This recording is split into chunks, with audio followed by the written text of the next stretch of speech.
to the Daily Bite. I'm your host, Pastor Steve Andrews. Today we read from 2 Samuel chapter 19. It was told Joab, "Behold, the king is weeping and mourning for Absalom." So the victory that day was turned into mourning for all the people, for the people heard that day, "The king is grieving for his son." And the people stole into the city that day, as people steal in who are ashamed when they flee in battle. The king covered his face, and the king cried with a loud voice, "O my son Absalom, O Absalom, my son, my son." Then Joab came into the house to the king and said, "You have today covered with shame the faces of all your servants, who have this day saved your life, and the lives of your sons and your daughters, and the lives of your wives and your concubines, because you love those who hate you, and hate those who love you. For you have made it clear today that commanders and servants are nothing to you. For today I know that if Absalom were alive and all of us were dead today, then you would be pleased. Now therefore arise, go out and speak kindly to your servants. For I swear by Yahweh, if you do not go, not a man will stay with you this night. And this will be worse for you than all the evil that has come upon you from your youth until now." Then the king rose and took his seat in the gate, and the people were all told, "Behold, the king is sitting in the gate." And all the people came before the king. Now Israel had fled every man to his own home, and all the people were arguing throughout all the tribes of Israel, saying, "The king delivered us from the hand of our enemies, and saved us from the hand of the Philistines. And now he has fled out of the land from Absalom. But Absalom, whom we anointed king over us, is dead in battle. Now, therefore, why do you say nothing about bringing the king back?" King David sent this message to Zadok and Abiathar the priests: "Say to the elders of Judah, why should you be the last to bring the king back to his house, when the word of all Israel has come to the king? You are my brothers, you are my bone and my flesh. Why then should you be the last to bring back the king? And say to Amasa, are you not my bone and my flesh? God do so to me, and more also, if you are not commander of my army from now on in place of Joab." And he swayed the heart of all the men of Judah as one man, so that they sent word to the king, "Return, both you and all your servants." So the king came back to the Jordan, and Judah came to Gilgal to meet the king and to bring the king over the Jordan. And Shimei the son of Gera the Benjaminite from Bahurim hurried to come down with the men of Judah to meet King David, and with him were 1,000 men from Benjamin. And Ziba the servant of the house of Saul, with his 15 sons and his 20 servants, rushed down to the Jordan before the king. And they crossed the ford to bring over the king's household and to do his pleasure. And Shimei the son of Gera fell down before the king as he was about to cross the Jordan, and said to the king, "Let not my lord hold me guilty, or remember how your servant did wrong on the day my lord the king left Jerusalem. Do not let the king take it to heart, for your servant knows that I have sinned. Therefore, behold, I have come this day, the first of all the house of Joseph, to come down to meet my lord the king." Abishai the son of Zeruiah answered, "Shall not Shimei be put to death for this, because he cursed Yahweh's anointed?" But David said, "What have I to do with you, you sons of Zeruiah, that you should this day be as an adversary to me? Shall anyone be put to death in Israel this day? For do I not know that I am this day king over Israel?" And the king said to Shimei, "You shall not die." And the king gave him his oath. And Mephibosheth the son of Saul came down to meet the king. He had neither taken care of his feet, nor trimmed his beard, nor washed his clothes, from the day the king departed until the day he came back in safety. And when he came to Jerusalem to meet the king said to him, "Why did you not go with me, Mephibosheth?"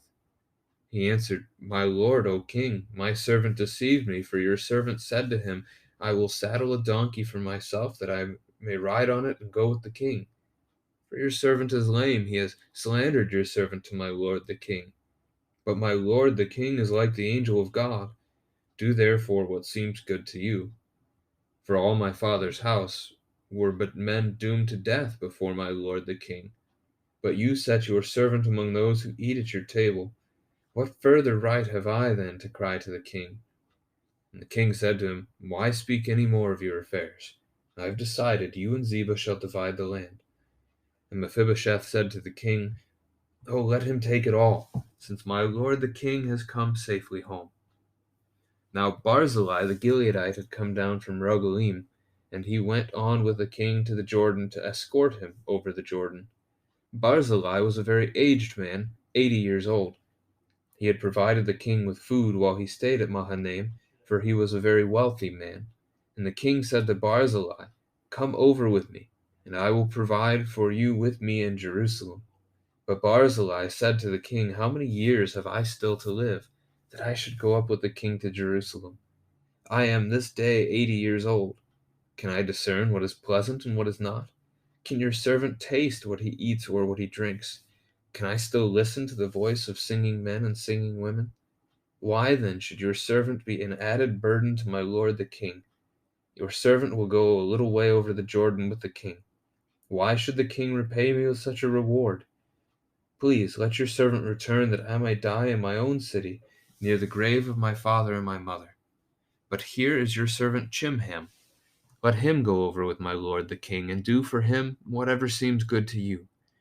And the king answered, "Chimham shall go over with me, and I will do for him whatever seems good to you, and all that you desire of me I will do for you." And all the people went over the Jordan, and the king went over. And the king kissed Barzillai and blessed him, and he returned to his own home. The king went on to Gilgal, and Chimham went on with him. All the people of Judah and also half the people of Israel brought the king on his way. Then all the men of Israel came to the king and said to the king, "Why have our brothers the men of Judah stolen you away, and brought the king and his household over the Jordan, and all David's men with him?" All the men of Judah answered the men of Israel, "Because the king is our close relative. Why then are you angry over this matter? Have we eaten at all at the king's expense, or has he given us any gift?" The men of Israel answered the men of Judah, "We have 10 shares in the king, and in David also we have more than you. Why then did you despise us? Were we not the first to speak of bringing back our king?" But the words of the men of Judah were fiercer than the words of the men of Israel. This is the word of the Lord. Lots of pieces of the account that we see today. The first begins with that interaction between Joab and David. David's mourning over the death of his son Absalom has taken a day that should have been a great celebration of victory, as the threat to the kingdom has been removed, as the King David gets to return home, gets to return to his throne. But instead, David is lost in mourning, grieving for the death of his son, the rebel, the one who started all of this. Joab speaks pretty harshly, but perhaps truly, as he says, "I know if Absalom were alive and all of us were dead today, you would be pleased." There's a bit of a wake-up call for the king here. Yes, he is a human being. He is a father. He lost his son, and it should be expected that he would mourn the death of his child, but he is also a king. He has a duty as a leader to serve his people, and he's not doing that here. The sacrifices that they made, the losses that they endured so that he could return to the throne, should not be ignored, which is essentially what he's doing at this point. So Joab is pointing that out to him, including the idea that if David doesn't snap out of this and go and speak to his servants, that this rebellion that he's seen already will simply continue. Not a man will stay with you this night. After that, we then see David returning home, but it's a conflicted account of David returning home. So you start with the men of Israel arguing amongst themselves. That's verse 9. They remember what David had done for them. They also remember that they had anointed Absalom, made him king over them. And so there's this quarrel. There's almost two sides among the Israelites, and we're going to see that again in verse 40. So this idea of David returning home is bracketing bracketing itself around a couple of instances of forgiveness. We'll come back to that here in a minute. So let's cover the return home first. There's this idea of bringing the king back.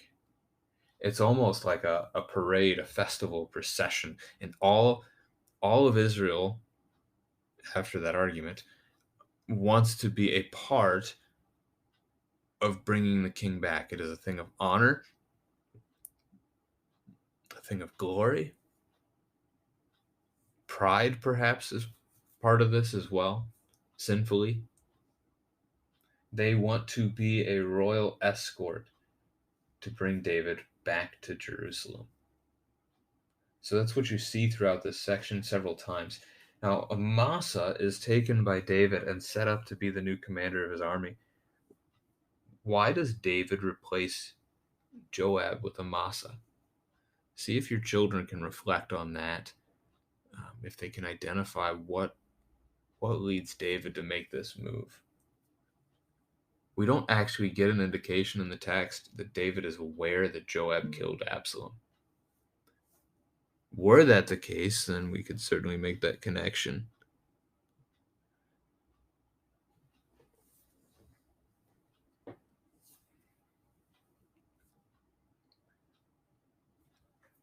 In the latter part of the chapter, we're going to see the conflict continuing as they bring David home.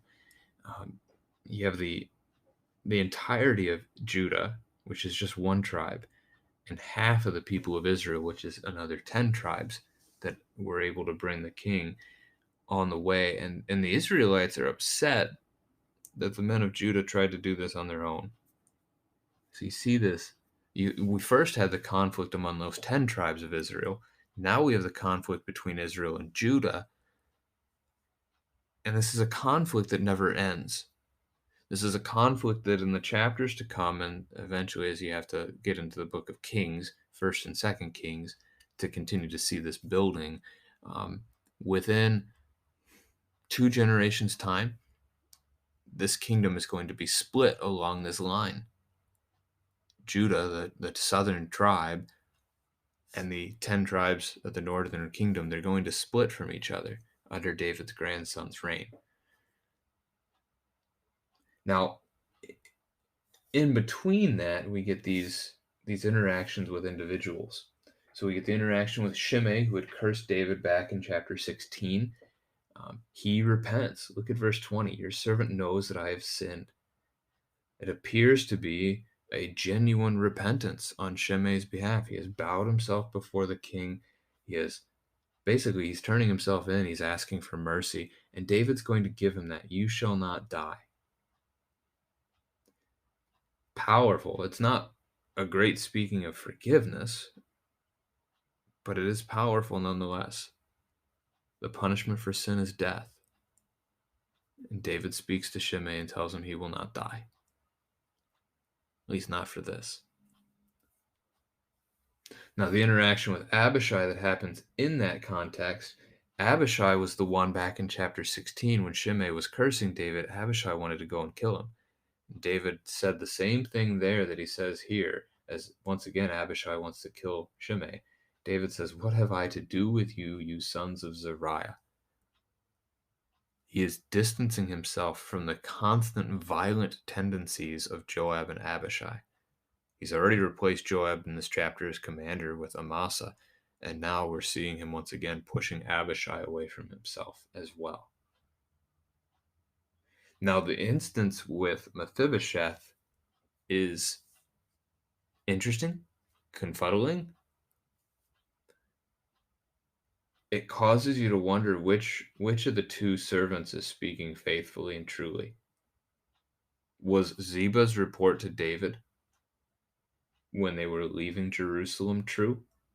Is Mephibosheth's report to David now what is true? Ziba said that Mephibosheth wanted to remain in Jerusalem, that Mephibosheth at that point was seeking to take back the kingdom for himself.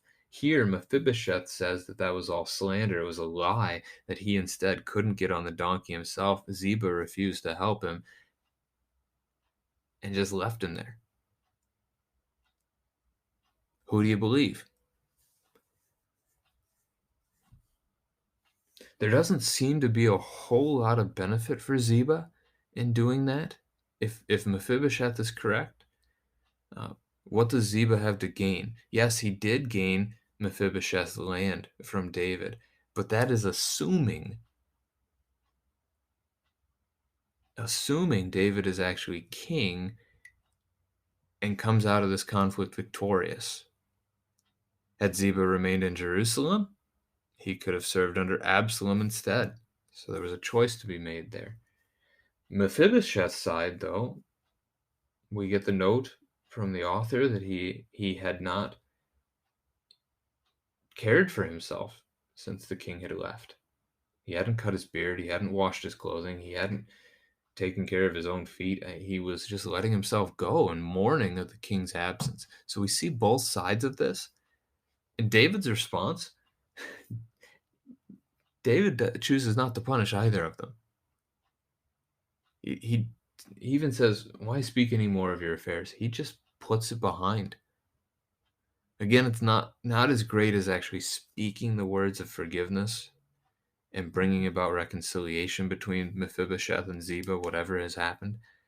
But David is seeking to show some mercy. Now, this is a foreshadowing for us of what Christ has done for us. David is king. Christ is king. David shows mercy. Jesus shows mercy. David forgives. Jesus forgives. And all of David's things are lesser. Jesus is greater in all of that. Jesus' mercy is greater. Jesus' kingship is greater. Jesus' forgiveness is greater. Jesus actually does reconcile us. And it doesn't matter which of us has told what lie or which of us has betrayed who. Jesus forgives all of us for all of our sins, and he reconciles us to God the Father, so that what David said back in verse 23 is true. You shall not die. And the king gave him his oath. You have Christ's word that you get to live forever. You can talk about that as a family together, reflecting a little bit over what God has done for you. In what ways has God shown you mercy? What are some of the things? This is a difficult conversation, but it's good for our children to see that we're sinners. To know that we're sinners is maybe a better way to say that, and that we bow before the Lord for forgiveness, that we repent. So, tactfully, what are some of the things that Christ has forgiven you of that you are thankful for? Could be a conversation to share with your children. The last account of an individual here we get is Barzillai, who was one of the men who had brought food to the people in Mahanaim right before that they rested for the battle the coming day. We learn that he's 80 years old, very aged. That's a lengthy lifespan for somebody in this era of history. And he decides that he doesn't want to go to Jerusalem. He wants to simply return to his own city, die there, and be buried with his parents. And so David honors that request. That's our text for today. Tomorrow, more rebellion.